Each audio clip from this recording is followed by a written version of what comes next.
Hi, my name is Sonjianique Sias. And I'm Kassandra Mejia.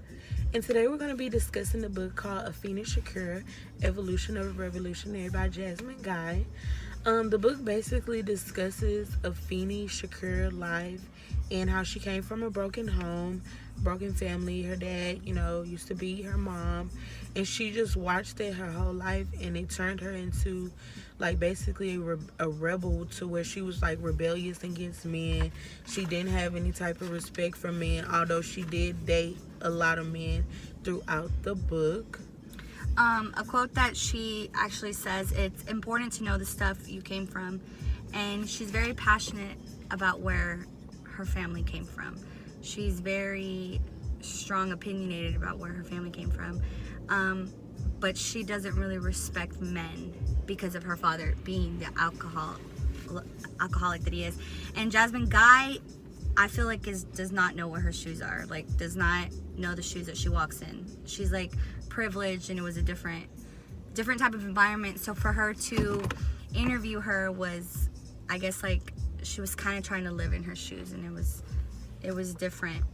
Yeah, I mean, Jasmine, she came, you really couldn't tell her background, because her main focus was Afeni and her life. But when Jasmine initially met up with Afeni's daughter, Sakiwa, she talked about, how she reconciled meeting Jasmine, how Jasmine, she knew that Jasmine used to be Tupac's friend, but back then, they were younger. But she remembered talking to her, going through, the death of her brother, Tupac, and she was just basically, telling Jasmine, in so many words, that she was privileged versus, Afeni and Sakiwa, they had really troubled life, if you get what I'm saying. They basically went through a lot to get to where they were. And Afeni was more of the voice of the voiceless. She stood up for people that didn't speak up. For example, her mother always getting beaten on. She was always saying how she hated her dad for her mom being like that, but her mom would just be sweet and smile and just suck it up. So she was nothing like her mother. She was a rebel, she was opinionated, she was wild. She really didn't care what you thought of her. Yeah, and Afeni, she was very arrogant, throughout the whole book. You just felt her arrogance throughout the whole, into every chapter. When Jasmine and her, basically the book was very conversational. It was two friends are talking. It's not like a story base. It's more of, you're reading a biography. You're reading them talk back and forth. She's writing everything that they're saying as they're speaking. So it's like you're watching them in a mental picture. Yeah, Afeni, she was, the leader of Black Panther. She married a dude by the name of Lumumba, and he was, basically also a leader of the Black Panthers. So she joined the movement, and he liked it. He liked her arrogance. He loved that about her, how she bossy, was strong. Yeah, didn't care, very headstrong. Basically said stuff before thinking. Just, it came out, and he liked the bluntness. Yeah, although she was in a marriage where he had another wife and kids, she came in, and she knew, the other wife also knew that it wasn't her intentions to come in, and make her upset, because she did mention in the book that the lady used to drink cough syrup daily, to deal with or cope with what was going on in her home. The polygamy that was taking place. Yeah. But she didn't care. She stayed with him and accepted it. And his religion was the Muslim, that you were allowed to marry more than one wife. So in his religion, it was acceptable. It was nothing wrong. So towards the middle of the book, you get the whole feel of the actual Black Panther and how she was actually engaged with the movement until, the government shut Black Panther down altogether, and it made, her rebel against Lumumba and all of her old friends. Although Jasmine did talk about her being in Black Panthers, she realized that it was a touchy subject for Afeni, when she was talking about it, because again it made the setting of them, being in the home. Jasmine guy coming over to visit Afeni to talk about all of this, like her troubled life, her troubled relationships, her addiction on drugs. Yeah, also, yeah. That's a big thing that she covers. She covers her drug usage, not only before Panthers, after Panthers, but when her children were born and already grown, on how she just didn't deal well with drugs. She was a drug addict. Yeah, she did mention that she once went, to a prison, and she met a dude through the prison that was one of her friends, inmates, of course, and she actually got pregnant by the inmate, and she just, she felt like out of all the things that she could have done, that was one of the worst things that she could have ever done in her life, because it was, not only was she having a plantation baby, quote unquote, it was, she wanted to kill the baby. She didn't want to have the baby, so she was already struggling with 2 of her kids that she couldn't financially afford. Right. And so she couldn't bring another, kid into the loophole of what was going on in her life. So she basically, terminated the pregnancy, but she did it. She got hooked on one of her drugs that she mentioned that she'll never do. She realized that, crack could actually kill a baby. So that's why she took the step forward to, become a crack addict, because she knew, the moment that she started smoking crack, it would probably kill the baby. It didn't. She ended up having to go get rid of the baby in itself, but that was just a one-time story that she never wanted to mention ever again. I just couldn't believe she went into depth about how she was saying that she could feel the baby kicking, and she was smoking crack and she would just smoke it more because she just didn't want to feel it. The reason that she didn't get an abortion was because her fibroids, I think one was larger or something was wrong with it, and they couldn't perform the abortion. She went to different clinics and they wouldn't perform it. So she started looking up ways on how to kill a baby, and she saw that crack was one, and that's what she was hooked on for a while.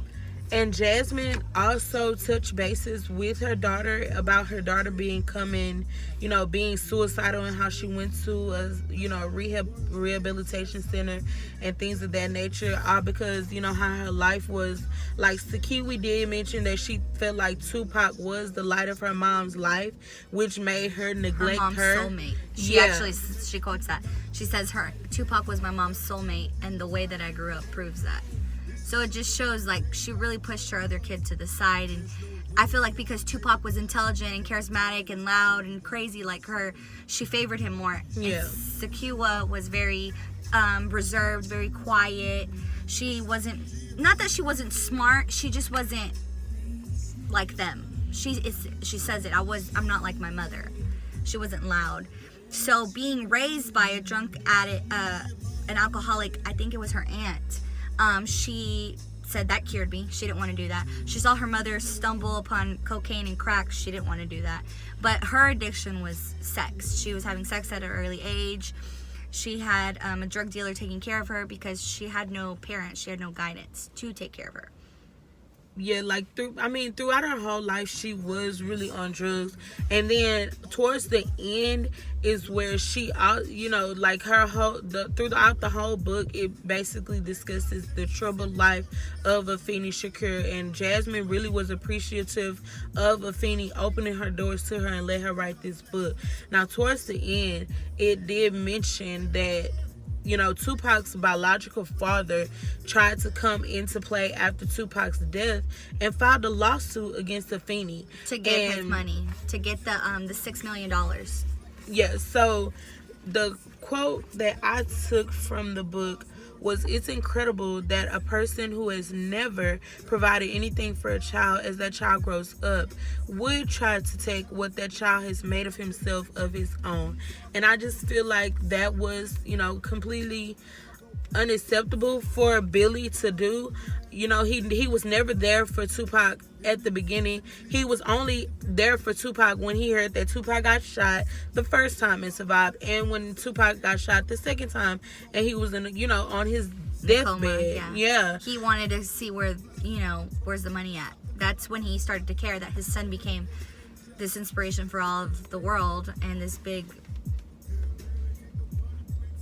you know. Yeah, so Jasmine, like, she really, you know, that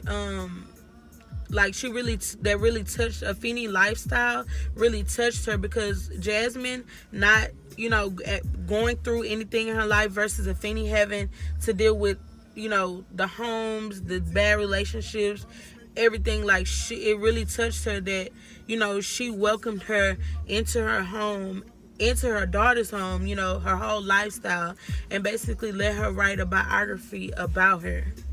Let a person that's never seen that side or lived that lifestyle take on a lot of that baggage that she was given and poured onto her. I think that it's a very good book to read. It's very... I liked it. I just wanted to hear more about her Black Panther. I mean, she talks about it, but she doesn't really get more into detail about it. She just kind of tells you the summary of it, and I wanted to know more into, like, why she wanted to do it. So I feel like Jasmine Guy could have did a little bit better about making her talk more about Black Panthers, but I guess that since she rebelled against it and she didn't really want to get into the subject, you could tell that she was really reserved about her life. Like, she wanted to open up and tell you, but she doesn't want to tell you everything. Yeah.